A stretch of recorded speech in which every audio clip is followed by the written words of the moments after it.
आप देख रहे हैं 24 न्यूज एनसीआर और मैं हूं आपके साथ तनु बालियान। पटौदी बार एसोसिएशन ने मनाया स्थापना दिवस। मुख्य अतिथि चीफ जस्टिस एजी मसीही पंजाब हरियाणा हाई कोर्ट ने शिरकत की। आपको बता दें 4 फरवरी 2013 को पटौदी में जुडिशरी की शुरुआत हुई थी। इससे पहले ये क्षेत्र गुरुग्राम जुडिशरी के अंदर आता था। 10 साल पूर्ण होने के बाद आज 11वां स्थापना दिवस धूमधाम से पटौदी के जुडिशरी कैंपस में मनाया गया, जिसमें पंजाब हरियाणा हाई कोर्ट के चीफ जस्टिस एजी मसीही मुख्य अतिथि के तौर पर पहुंचे।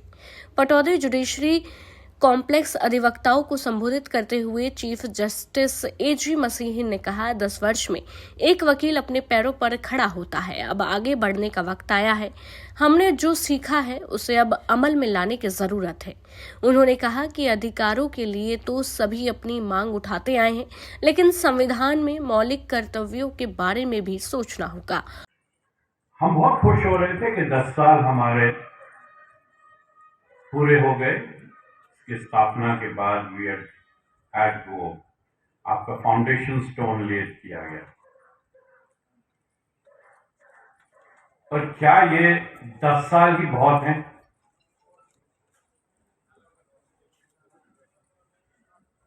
एक कोर्ट की जिंदगी में, एक वकील की जिंदगी में 10 साल तो तब हैं जहां से वो थोड़ी समझ ग्रहण करना शुरू करता है।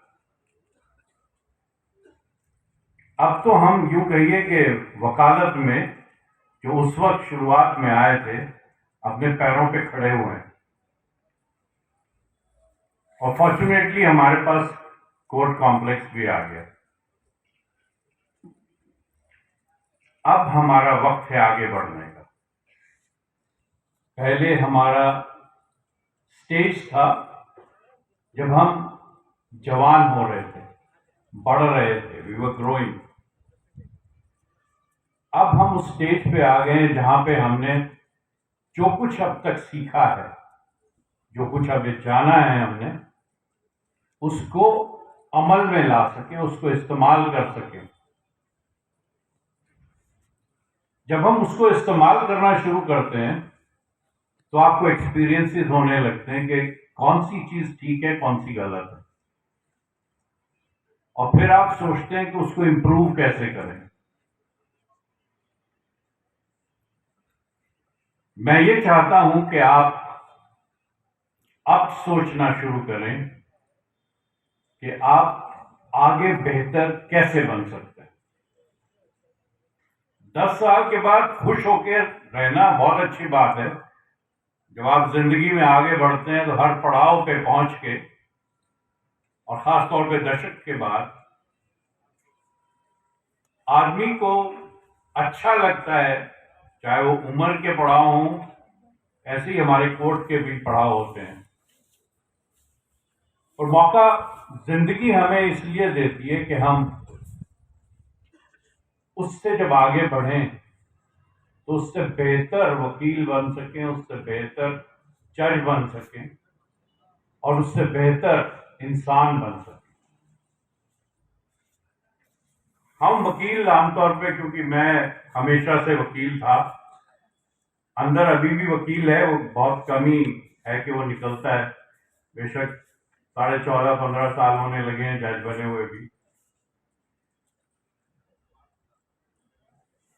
जो वकालत में हम लोगों के लिए शुरुआत हुई थी, जैसे मेरे साथ हुई,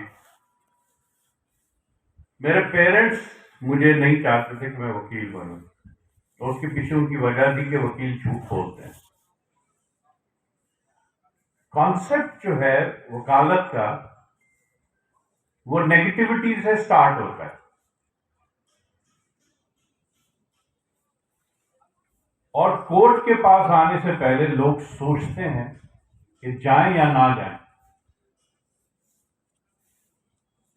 क्योंकि कुछ हमारी कोर्ट्स की सिस्टम्स में अभी तक ऐसी कमियां रह गई हैं जो हम कोशिश करने के बावजूद निकाल नहीं पाए। उसमें से एक कमी थी इंफ्रास्ट्रक्चर की, जो gradually over a period of time ठीक होती जा रही है, खासतौर पर हरियाणा में। जिस तरफ मैं फोकस करने की कोशिश कर रहा हूं वो ये है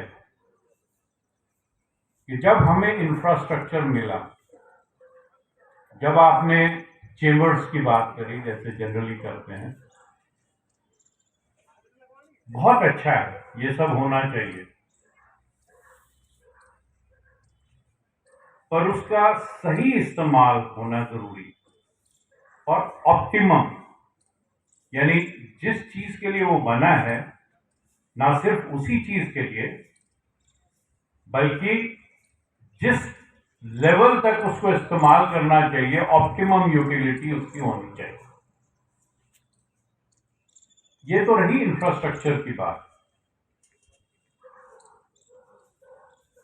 एक चीज का हमें थोड़ा और ख्याल रखना पड़ेगा, उसमें मैं आप लोगों का भी कंट्रीब्यूशन चाहूंगा। बहुत दिनों से ये विचार मेरे दिल में आ रहा है और मैंने कईयों से शेयर भी किया। एक लिमिट है जमीन प्रोवाइड करने का सरकार का भी।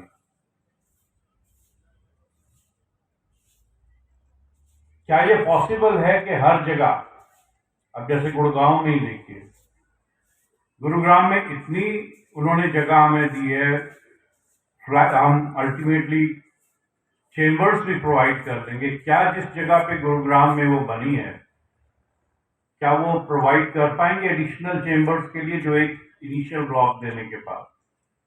इसी तरह से जैसे जैसे पटौदी के भी बात करें, इंफ्रास्ट्रक्चर बढ़ता जाएगा, किस लेवल पे आगे रुकेगा, ये भी एक सोचने वाली बात है। जब हम बात करते हैं मल्टी लेवल चेंबर्स बनाने की, नींव थोड़ी गहरी और मजबूत बने तो 5 फ्लोर का प्रोविजन बन सकता है, पर क्योंकि एक्सपेंसिव होता है तो डिमांड होती है कि हम तो 150-200 आदमी हैं,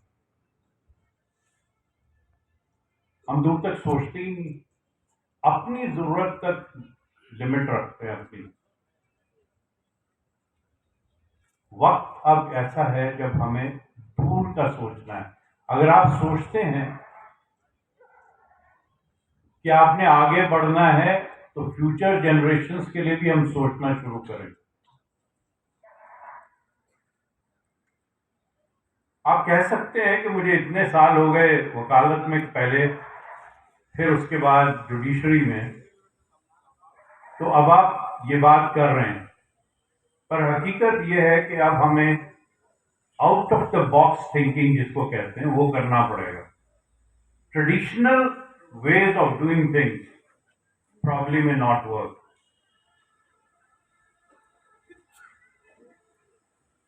मैं आप सब से कंट्रीब्यूशन चाहूंगा, आप लोगों से इनपुट चाहूंगा इस चीज के लिए कि जब हम इस सिचुएशन को डील करते हैं और फेस करते हैं तो उसका सॉल्यूशन क्या है।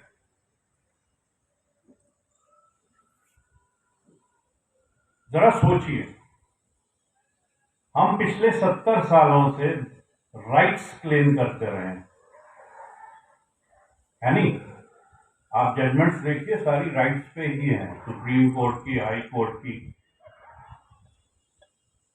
एक चैप्टर है कॉन्स्टिट्यूशन में जिसमें ड्यूटीज भी प्रिस्क्राइब की गई, जिसका नाम फंडामेंटल ड्यूटीज है।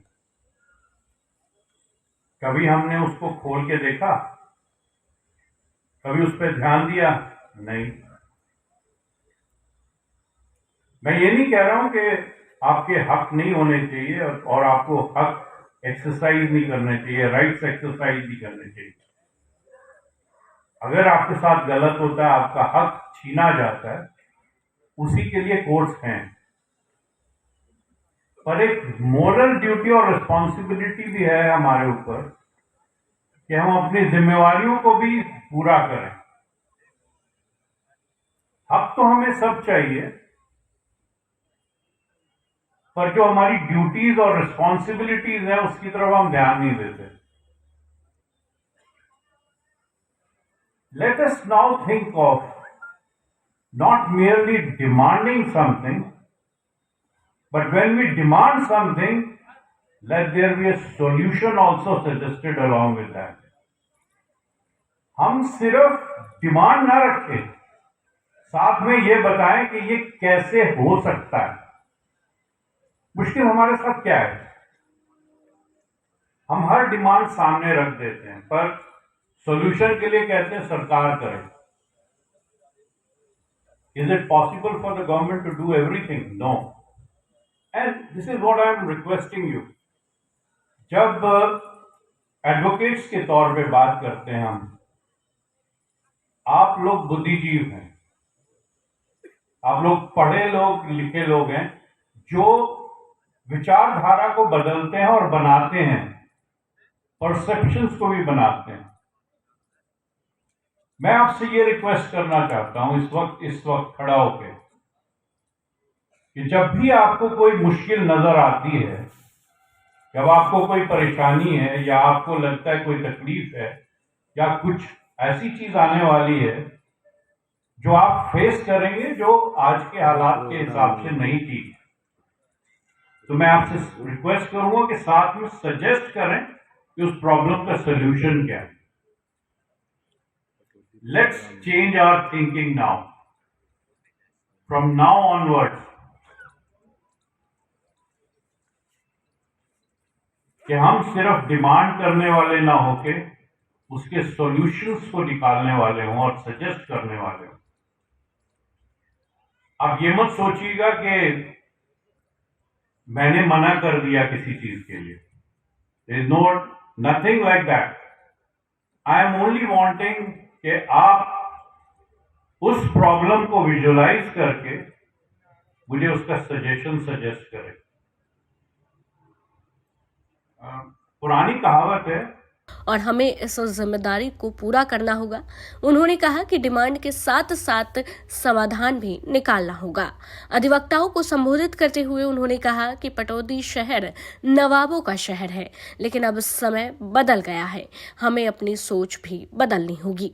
अपने संबोधन में चीफ जस्टिस ने कहा कि अधिवक्ताओं पर जनता पूरा भरोसा करती है, यही कारण होता है कि लोग कोरे कागज पर भी दस्तखत कर चले जाते हैं।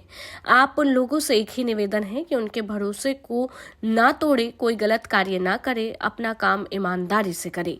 उन्होंने भरोसा दिलाया कि पटौदी बाहर में जो भी समस्या है उनका जल्द ही समाधान हो जाएगा।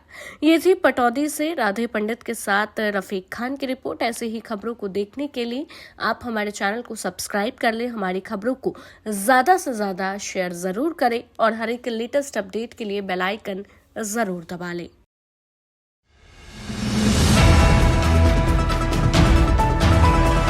.24 न्यूज NCR सोशल मीडिया पर आधारित न्यूज चैनल है जो हिंदी में सभी प्रकार की लाइव ब्रेकिंग न्यूज, राजनीतिक हलचल, भक्ति, श्रद्धा और आस्था के साथ साथ मनोरंजन, बॉलीवुड, फिल्म टॉक्स और बिजनेस की खबरों को आप तक पहुंचाता है। चैनल का उद्देश्य गुरुग्राम, रेवाड़ी, फरीदाबाद, रोहतक, झज्जर, मेवात और हरियाणा की लेटेस्ट खबरों को आप तक पहुंचाना है, इसलिए जुड़े रहें हमारे साथ। 24 न्यूज NCR, आपके हक की आवाज।